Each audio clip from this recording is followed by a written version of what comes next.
এই সরকার ক্ষমতা গ্রহণের পূর্বের 6 মাসে খুন হয়েছে 1780 জন, যেটা এই সরকারের 6 মাসে খুন হয়েছে 1789 জন। স্বরাষ্ট্রমন্ত্রীর কাছে প্রশ্ন, এই 6 মাসে আইনের শাসন সেটি প্রতিষ্ঠিত করতে উনি পর্যাপ্ত ভূমিকা রাখতে পেরেছে কিনা? এখানে কোথায় কি ব্যর্থতা আছে বলতে হবে মাননীয় স্পিকার। স্পেসিফিক্যালি ঢালাওভাবে স্বরাষ্ট্রমন্ত্রী ব্যর্থ হয়েছে বা আইন শৃঙ্খলা রক্ষাকারী বাহিনী ব্যর্থ হয়েছে বা এই সরকার আইন শৃঙ্খলা পরিস্থিতি উন্নতি হয় নাই, এগুলো পল্টনা বক্তব্য চলে। এটা সংসদে তথ্যভিত্তিক কথা বলতে হবে। যদি কোনো স্পেসিফিক ঘটনার কথা আপনারা বলেন, সেই ঘটনার প্রেক্ষিতে আমরা 300 বিধিতে বক্তব্য দিতে পারবো মাননীয় স্পিকার। কিন্তু যদি কাগজ নিয়ে বলা হয় এতটা হত্যা হয়েছে, এতটা ঘুম হয়েছে, সেটা তো কিসের স্টেটমেন্ট আমরা জানি না। এই সরকার ক্ষমতা ফেব্রুয়ারি 17 তারিখ শপথ গ্রহণ করেছে। এর পূর্বের 6 মাসে ইন্টারিম গভর্নমেন্টের সময় প্রতিদিনে হত্যা হয়েছে, প্রতি মাসে হত্যার গড় ছিল 260 জন, যেটা বর্তমানে 311 জন। এই সরকার ক্ষমতা গ্রহণের পূর্বের 6 মাসে খুন হয়েছে 1780 জন, যেটা এই সরকারের 6 মাসে খুন হয়েছে 1789 জন। নারী ও শিশু নির্যাতন পূর্বের 6 মাসে ছিল 10,090 জন, এটি এই 6 মাসে হয়েছে 11,165 জন। পুলিশের উপরে হামলা হয়েছে 275টি, যেটি এই সরকারের প্রথম 6 মাসে হয়েছে 317টি। গণপিটুনি দিয়ে 2025 সালের পুরা বছরে 166 জনকে হত্যা করা হয়েছে, যেটা এই সরকারের 6 মাসে সেটির সংখ্যা পৌঁছেছে 120 জন। ব্রাহ্মণবাড়িয়াতে কনসার্ট বন্ধ করে দেওয়া হয়েছে, নৌকাবাজ বন্ধ করে দেওয়া হয়েছে। সেখানে মাননীয় স্বরাষ্ট্রমন্ত্রী বলেছেন যে ব্রাহ্মণবাড়িয়ার একটা কালচারাল একটা জেলা, সেই জেলায় নাকি গান বাজনা সিনেমা নাকি বন্ধের মতোই।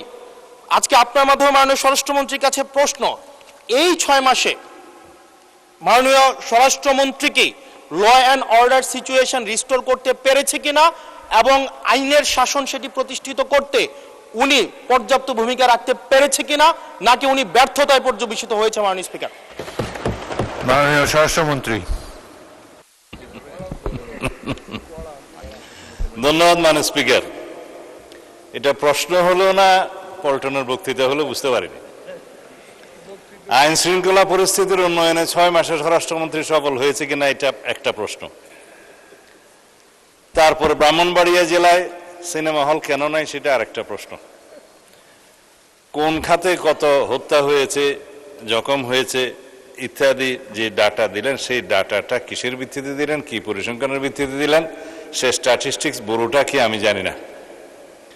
মাননীয় স্পিকার, আইন শৃঙ্খলা পরিস্থিতির উন্নতি হয়েছে কি হয় নাই সেটা তো দৃশ্যমান। বাংলাদেশে আজ পর্যন্ত বর্তমান সরকার দায়িত্ব নেওয়ার পর থেকে এই মুহূর্ত পর্যন্ত যত হেনিয়াস ক্রাইম হয়েছে, অপরাধ সংগঠিত হয়েছে, 24 ঘন্টা 48 ঘন্টা ক্ষেত্রের মধ্যে 7 ঘন্টার ভিতরে অপরাধী গ্রেপ্তার হয়েছে, আইনের আওতায় আনা হয়েছে। এবং সামাজিকভাবে যে কোনো স্পেসিফিক ঘটনা যদি আপনারা বলতে পারেন, সেই স্পেসিফিক ঘটনা আমি 300 বিধিতে বিবৃতি দিতে পারবো। আজ পর্যন্ত সামাজিক চাহিদার ভিত্তিতে এবং যেগুলো আলোচিত হয়েছে, যেগুলো আলোচিত হয়ও নাই, সেরকম যেগুলো ঘটনা অপরাধ সংগঠিত হয়েছে, সেটা সমাজের চাহিদার ভিত্তিতে সংক্ষিপ্ত সময়ের মধ্যে যাতে বিচার কার্য সম্পন্ন হয় সেজন্য আমরা সহযোগিতা করেছি। বিচার করার তো জুডিশিয়ারির কাজ।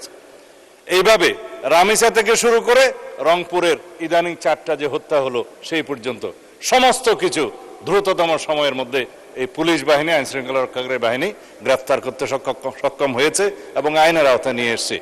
এখানে কোথায় কি ব্যর্থতা আছে বলতে হবে মাননীয় স্পিকার। স্পেসিফিক্যালি ঢালাওভাবে স্বরাষ্ট্রমন্ত্রী ব্যর্থ হয়েছে বা আইন শৃঙ্খলা রক্ষাকারী বাহিনী ব্যর্থ হয়েছে বা এই সরকার আইন শৃঙ্খলা পরিস্থিতি উন্নতি হয় নাই, এগুলো পল্টনা বক্তব্য চলে। এটা সংসদে তথ্যভিত্তিক কথা বলতে হবে। যদি কোনো স্পেসিফিক ঘটনার কথা আপনারা বলেন, সেই ঘটনার প্রেক্ষিতে আমরা 300 বিধিতে বক্তব্য দিতে পারবো মাননীয় স্পিকার। কিন্তু যদি কাগজ নিয়ে বলা হয় এতটা হত্যা হয়েছে, এতটা ঘুম হয়েছে, সেটা তো কিসের স্টেটমেন্ট আমরা জানি না।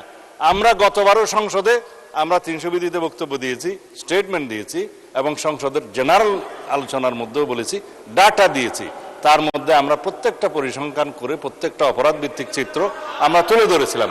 তখন কেউ বলতে পারে না মাননীয় স্পিকার। সুতরাং যদি কোনো স্পেসিফিক ঘটনায় বাংলাদেশের আইন শৃঙ্খলা রক্ষাকারী বাহিনী বা স্বরাষ্ট্র মন্ত্রণালয় ব্যর্থ হয়েছে কি হয় নাই, সেই বিষয়ে যদি আপনারা নোটিশ আনেন, তখন আমরা ডিবেট করতে পারবো। ধন্যবাদ মাননীয় স্পিকার।